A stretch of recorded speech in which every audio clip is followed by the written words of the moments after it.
एक खबर बताऊंगा यूपी से।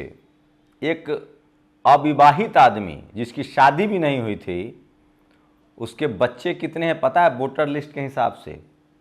30।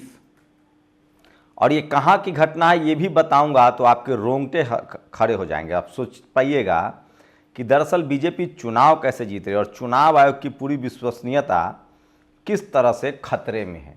इतनी भयानक खबर है कि आप अंदाज़ा नहीं लगा सकते हैं कि इस देश में चल क्या रहा है।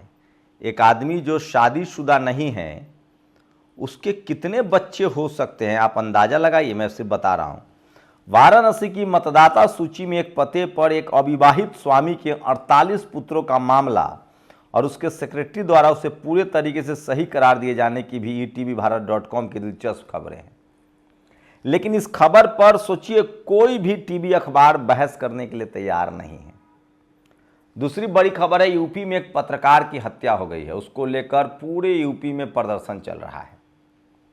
ऐसे वक्त में जब सारे मीडिया हाउसेस सरकार से रिश्तेदारी कर रहे हैं, तो इक्का दुक्का पत्रकार जो है वो जान पर खेलकर पत्रकारिता कर रहा है। उसके बाद पता नहीं आप क्या करेंगे। तो ये सबसे बड़ी खबर है। और सोचिए, मंदिर में ओबीसी, केरल में एक मंदिर में ओबीसी को पुजारी बनाए जाने के बाद विवाद खड़ा हो गया। विवाद इतना बड़ा खड़ा हो गया कि आप कल्पना ही नहीं कर सकते हैं। मैं इसीलिए कह रहा हूं कि सोशल मीडिया ही सच्चा मीडिया है, सोशल मीडिया ही बहुजन मीडिया है।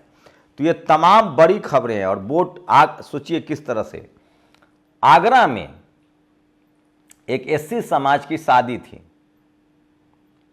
वहां तथागत बुद्ध और बाबा साहेब अम्बेडकर की तस्वीर थी। जातिवादी गुंडों ने किस तरह से उन पर हमला कर दिया। तो देश में जातिवाद अपने चरम पर है, सांप्रदायिकता अपने चरम पर है। और जब तक आप इन लोगों के खिलाफ नहीं बात करेंगे, सोचिए आपको, इसलिए मैं कह रहा हूं कि बहुजन मीडिया, बहुजन पत्रकार क्यों ज़रूरी है। तो एक एक करके खबर बताऊंगा। उसके बाद बिहार में एक स्कूल पर जाके हमला कर दिया गया। स्कूल पर बम गिराया गया, बम। तो ये तमाम बड़ी खबरें जो डबल इंजन की सरकार है, यूपी में किस तरह से गोली मारी जा रही है, पत्रकार की हत्या हो रही है, उस सारी खबरों का विश्लेषण आपके लिए जरूरी है। नमस्कार, मैं शंभू कुमार सिंह और आप देख रहे हैं नेशनल दस्तक। तो सबसे पहले शुरुआत करते हैं यूपी से। यूपी के वाराणसी में एक शख्स जो अविवाहित है, जिसकी शादी नहीं हुई है, उसके 1-2 बच्चे नहीं हैं, 48 बच्चे हैं। और सबकी उम्र 37 साल है। 37 साल। ये है भारत के चुनाव आयोग की विश्वसनीयता। और इस पर कोई टेलीविजन अखबार पर बहस नहीं हो रही है। अगर बहस हो जाए तो सरकार गिर जाए। बस आप खेल पलट दीजिए। कल्पना कीजिए कि सचमुच अगर देश में कोई दलित पिछड़ा प्रधानमंत्री होता, या उस सपा, बसपा, आरजेडी, जेडीयू प्रधानमंत्री होता, और चुनाव आयोग भी इस तरह की गड़बड़ी होती, तो पता है किसके चमड़ी खींच ली जाती? प्रधानमंत्री की। मैं दावे के साथ कहता हूं कि चुनाव आयोग का प्रमुख को भी इस्तीफा देना पड़ता और प्रधानमंत्री की चमड़ी खींच ली जाती। और ये काम कौन करता? ये काम करता मीडिया वाला। लेकिन आज मीडिया चुप है, घनघोर चुप्पी है। क्यों? क्योंकि मीडिया अपनी जाति वाली सरकार और रिश्तेदारी कर रही है। उसको मंत्रियों से रिश्तेदारी, पत्रकारिता नहीं हो रही है, सिर्फ रिश्तेदारी हो रही है। और इसीलिए ये सब खबरें नहीं आती है। बिहार के हाजीपुर में दिन दहाड़े, वहां भी डबल इंजन की सरकार है, स्कूल में बम फेंक दिया गया। ये है लॉ एंड ऑर्डर की स्थिति। इस पर कोई बहस नहीं होगी। सोचिए, लखीमपुर में सरेआम यूपी में गोलियों की तरतराहट से गूंज उठा प्रदेश।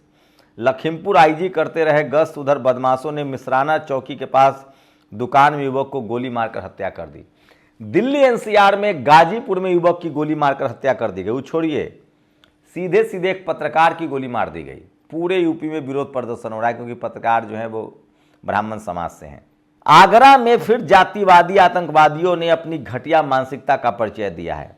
एससी समाज के शादी का कार्यक्रम था, वहां पर बाबा साहेब की तस्वीर लगी थी, तथागत बुद्ध की तस्वीर लगी थी। जातिवादी गुंडों ने किस तरह से हमला किया, अब उसके खिलाफ एफआईआर दर्ज हो गया है।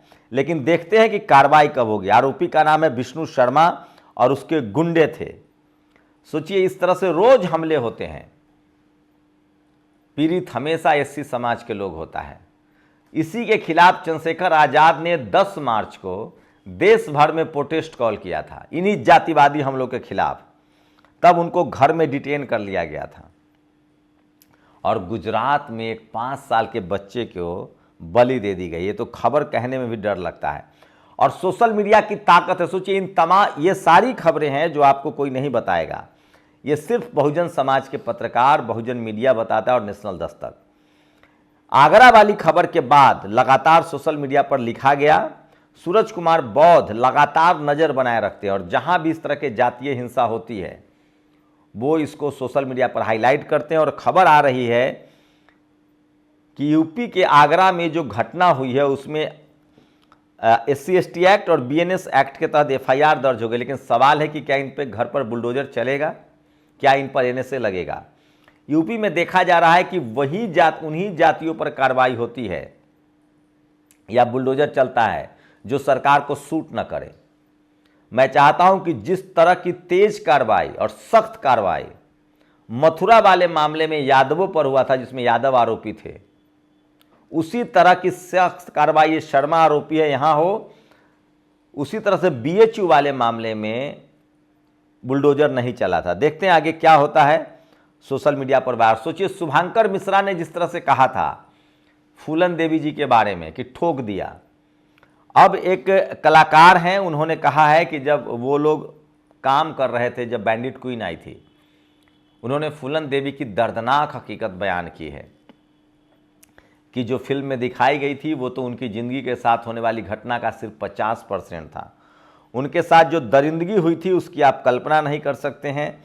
और मैं इसलिए बार बार कह रहा हूं कि ये जितने जो सवर्ण पत्रकारों को आप देख रहे हैं, ये दरअसल न तो सरकार से सवाल पूछ रहे हैं, न ये काम की खबरें चला रहे हैं, सिर्फ PR कर रहे हैं, पब्लिक रिलेशन बना रहे हैं, ये रिश्तेदारी बना रहे हैं। और बीच बीच में कोई कलाकार, कोई इस तरह के जातीय हिंसक व्यक्ति से बात करते हैं और हमारे लोग भी वहाँ जाते हैं। सोचिए, दलित की बारात पर दबंगों का हमला, बंदूक की बट से पीटा है। ये बड़ी खबर है। ओम सुधा ने भी इसको लेकर ट्वीट किया है।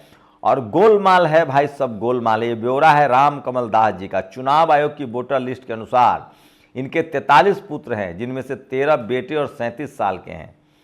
ऐसे घोटालों में यदि मोदी सरकार की संलिप्तता नहीं है तो संसद में वोटर लिस्ट पर बहस, जो मैंने आपको बताया था। और पायल तडवी वाला केस याद है, पायल तडवी महाराष्ट्र में, उसमें खबर यह है कि महाराष्ट्र सरकार ने जो पब्लिक प्रोसिक्यूटर था उसको रिप्लेस कर दिया है।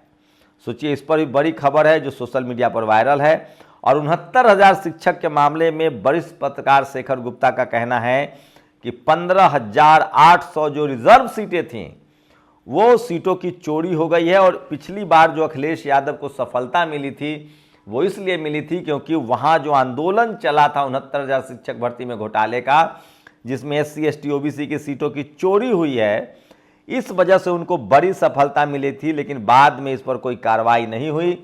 OBC कमीशन के बाद अनुप्रिया पटेल लगातार इस पर बात कर रही थी, उसके बाद भी कोई कार्रवाई नहीं हुई है। तो समझिए कि बहुजन समाज के नेताओं की भी हैसियत क्या रह गई है। इसलिए मैं कह रहा हूं कि इस देश के बहुजनों को समझना पड़ेगा। और जब तक आप नहीं समझेंगे आपके साथ इसी तरह का होता रहेगा। बिहार में बोध गया का आंदोलन लगातार बढ़ता जा रहा है। अब सत्यदेव राम जी ने बिहार असेंबली में इस मुद्दे को उठाया। इससे पहले सतीश कुमार ने उठाया था, जो RJD के विधायक हैं। उसके बाद CPI ML के विधायक अजीत कुशवाहा ने इस मुद्दे को उठाया था। और अब सत्यदेव राम जी ने इस विधायक मामले को उठाया है। अपने तो आखिर अपने होते हैं। तो सोचिए, OBC समाज के विधायक सामने आ रहे हैं, SC समाज के विधायक सामने आ रहे हैं और बोध गया मामले को लेकर उठा रहे हैं इस मामले को। और सोचिए, विधानसभा में सन्नाटा फैल जाता है। मैं इसलिए कह रहा हूं कि सोशल मीडिया ही सच्चा मीडिया है, सोशल मीडिया ही बहुजन मीडिया है। आप लिखते पढ़ते रहिए और सोचिए जातिवाद की जड़ें कितनी गहरी है। मंदिर में OBC सदस्य की नियुक्ति, पुजारियों ने पूजा का बहिष्कार किया, मानवाधिकार ने मांगी है रिपोर्ट। आप सोचिए, SC ST OBC के लोग हिंदू बनकर सांप्रदायिकता में शामिल हो रहे हैं।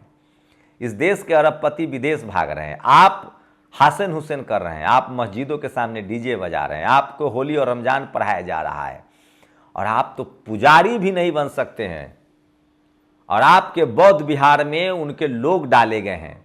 तो सोचिए, ये केरल की खबर है जो सोशल मीडिया पर सबसे ज़्यादा वायरल है। बंगाल में तो खबर आई है कि SC OBC से चंदा लिया जाता है लेकिन उनको मंदिर में घुसने नहीं दिया जाता है। तो मेरी कोशिश होती है कि ऐसी तमाम खबरें जिसमें जातिवाद और मनुवाद हो। और सोचिए, श्री आनंद शर्मा, श्री सुनील बेनीवाल, श्री संदीप तनेजा, श्री मुकेश राजपुरोहित, श्री संदीप शाह, श्री राजिंदर सिंह और श्री शील मृदु, ये सब जज बनाए गए हैं। सोचिए, 7 नए जज बनाए गए हैं। पटना में भी इसी तरह के जज बनाए गए हैं। मुझे नहीं पता SC ST OBC के नेता अभिनेताओं को इन सब के बारे में पता होता है या नहीं होता है। बहुजन समाज के लोगों की कोशिश होती है कि इस तरह की खबरों को आप तक पहुंचाया जाए। और 12 मार्च को अगर आप दिल्ली में हैं तो ज़रूर आप कॉन्स्टिट्यूशन क्लब आइए 2 बजे से।